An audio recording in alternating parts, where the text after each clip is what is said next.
గిరిజన సంక్షేమ శాఖలో పదోన్నతుల ఫైల్ జాడేది. ప్రమోషన్లు వచ్చాయంటూ అభ్యర్థులకు తప్పని నిరీక్షణ.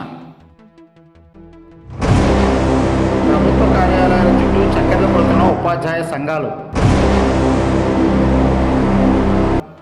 ఉమ్మడి విశాఖ జిల్లా కలెక్టర్ల అనుమతులే కారణంగా చెక్ పడిన ఫైలా? రాజకీయ సిఫార్సుల ప్రలోభాలకు గురవుతున్నాయనే విమర్శలు.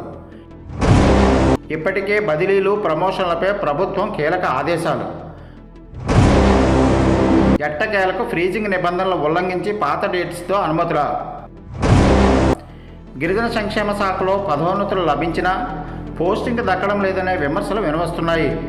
అల్లూరు జిల్లా పాడేరు డివిజన్ పరిధిలో పాఠశాలల్లో సుదీర్ఘకాలం ఎస్జీటీలుగా పనిచేసి హాస్టల్ వెల్ఫేర్ అధికారిగా పదోన్నతి పొందిన పలువురికి పోస్టింగ్ లభించకపోవడం మరియు ప్రధానోపాధ్యాయుల పదోన్నతుల ఫైల్ కూడా సంబంధిత అనుమతులు లభించకపోవడంపై పలు విమర్శలు, ఆరోపణలకు బలం చేకూర్చినట్లయింది.